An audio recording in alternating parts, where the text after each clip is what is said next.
Hey everybody, welcome back to another video, the T on NPD and relationships. Hello everyone, to all of my new subscribers and new family members. Hello, hi, welcome. And to my tribe and family at large, listen y'all, welcome back. Thank you all so much for coming back and watching another video, fam. You know I'm always plugging our weekly live stream. We did not go live last week because I was traveling on last week, so it was my mother's birthday, and so I was celebrating with my family in where were we? In Memphis. Okay, so listen, I missed y'all, but anyway, turn your notification bells on, of course, on the YouTube platform and Facebook. We are going live on those two platforms. I'd love for you to join us. All right, usually on Fridays in this season around the 6:30 hour. All right, and y'all know I'm always asking y'all, hit that like button for your girl. Hit that like button, y'all. The goal of the day is 2.1K plus on the likes if you rocks with your girl. Y'all hit that like button, hit that like button. I want y'all to hit that like button for me, okay? All right, and y'all know I'm plugging Seduced by Satan is pinned in the description below. Y'all, this is your page turner. This is your jaw-dropping, pearl-clenching next read. You want to pick that up, okay? It's pinned in the description below. And listen, y'all, of course, y'all know when you get to reading about these birds, y'all know I'm going in on every chapter on these birds, okay? So y'all get to see how a real life cerebral narcissist gets down. Y'all, this is based on a true story. This is no cap. All right, y'all, let's jump into the topic of this video. I want to talk about this. Y'all, these birds tell you they hate you, they don't like you, they wish all kinds of horrible things on you, but they won't leave you.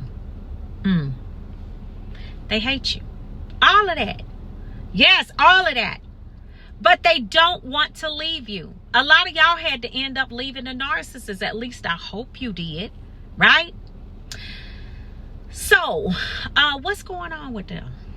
You know, why are they doing, like, what kind of demonic activity is this? Absolutely. So let's talk about it. Let's go in. Let's talk about it. So, narcissists, they are designed basically to destroy the people that they come in contact with. Okay, that's number one. But also what goes along with this is that the narcissist believes that they have carte blanche to just continue to treat you however they want to treat you. They're not going to leave you permanently, okay? Unless there is a situation where you have caused them to be shamed, or you have done something that has damaged their reputation, or you have the ability to damage their image, or, you know, their reputation or whatever. They don't want to play with that.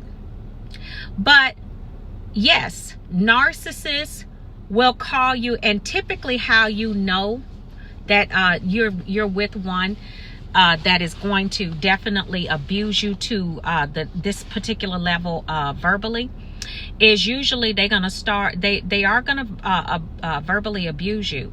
They're going to call you the B word. They're going to call you the WHORE. They're going to call you every name in the book. Yeah, they will.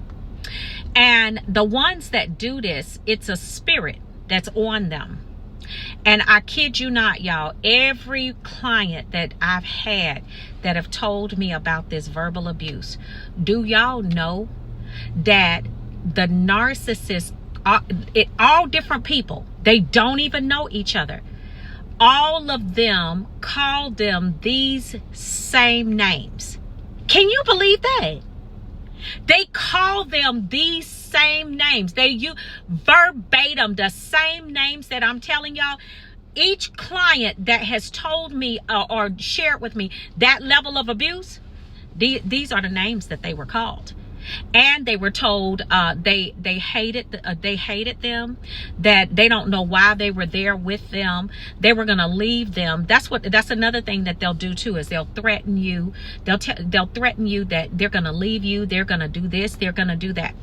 But the only reason that they're doing all of this, y'all, is one, they ain't going nowhere. Not for real, for real. They may leave, but they're going to come back. Y'all know, I know y'all going to testify in the comment section. Y'all don't even want this bird to come back. They just came back on their own.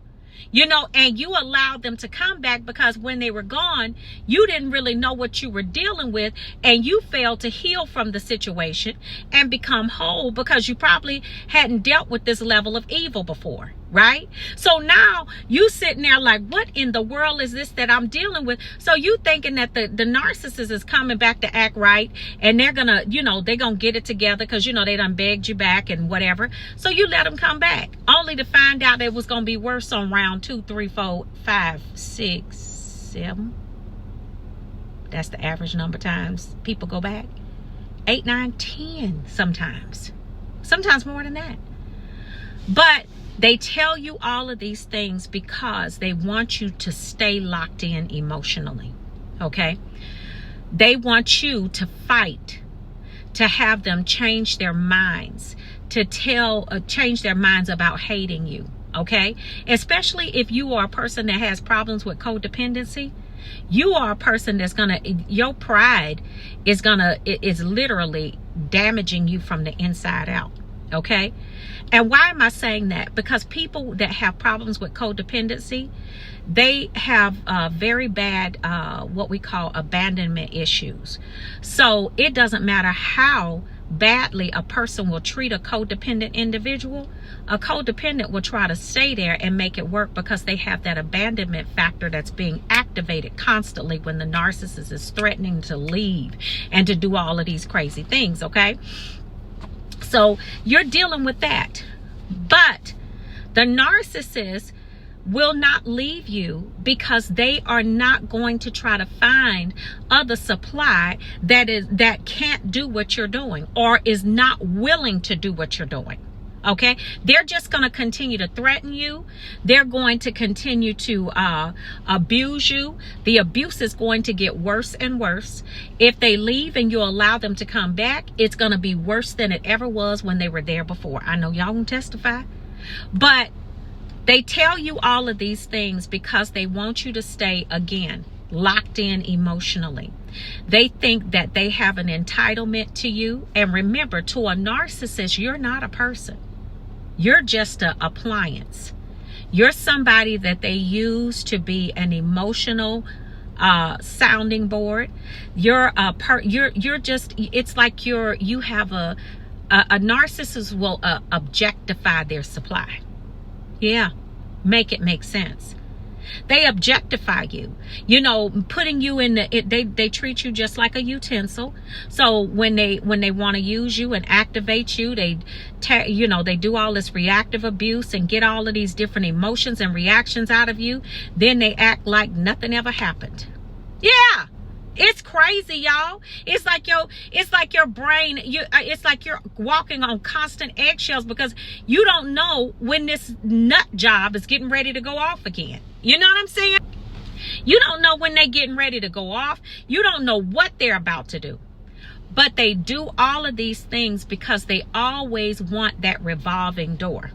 Okay, they want you to be able, they want you, and then what they'll do is after they tell you all of these hateful, mean things, they hate you, they this, they that, they'll come back and tell you something stupid like, you know, I would never do that to you. You know, I was just talking, that I didn't mean that stuff that I said and blah, blah, this and that, but you done said it 15, 20 different times. You know, I know it's me. I know I'm wrong for doing this and doing that. And then they give you this half behind apology. Okay? And it's not even an apology. Because they don't tell you what they've done. They just say, I just apologize for everything. They'll just say something stupid like that. So they don't tell you what they've specifically done. And guess what? They don't change. And if you all know anything about an apology An apology without change is not an apology. That's manipulation. And that's just what the narcissist is doing. Yeah, they're going to tell you they hate you. You know, yeah, they're going to tell you they don't want to be with you anymore. That they're going to leave you. They're going to threaten to leave you time after time. Because that keeps you locked in. It keeps you wanting them to come back because you want to change their opinion of you. I want you to get to a place where you don't care what they think about you. Because their opinion of you is none of your business. It's none of your concern. Okay? That's where I want you to get to. Because let me tell you something. A dirt bag like a narcissist, yeah, I said it. A big bag of earth and poundage of it. That. Yeah. That right there. Why would you worry about what somebody like that had to say about you? That's why you have to get past yourself. Don't you know that we are our biggest hindrances a lot of times in our healing process? We need to get out of our own way. That part right there. That part right there. Because as long as we stay in the way, the narcissist will be in our way. Because we, that dysfunctional us, yeah. We gon' that part of us will put up with the dysfunction because it likes it. You understand what I'm saying? Especially if you have trauma in your past. You know what I'm saying? Pain can be addictive. And that's what narcissists are attracted to. They're attracted to your pain. They're not attracted to you. They're attracted to your pain because your pain is what allows them to stay in that situation with you. But baby, when you get rid of that pain, woo! When you get rid of that pain, hey, Jesus, yeah. When you get rid of that pain, they don't have a leg to stand on. Because when you stand up and say, I refuse to be called by my pain and not my name. I refuse to be called and addressed by my pain. You must address me by my name. That right there. See, when you stand up and you take spiritual authority in that way, a narcissist can't do nothing with that. Them demonic entities that they got inside of them got to go sit down. Better yet, lay down somewhere. Because the great one has arisen in you. That's Jesus Christ himself, the Holy Spirit, right? The Holy Spirit. Okay? So listen, family, I want y'all to really take good care of yourselves. But that's the reason they tell you all of this craziness. Is because they want to keep you locked emotionally. So they can keep you on that merry-go-round and revolving door. Remove the door. Put a wall there. All right? I love you, family. Take good care of yourselves. Shalom. I'll see you healed and whole at the top. Shalom. Peace.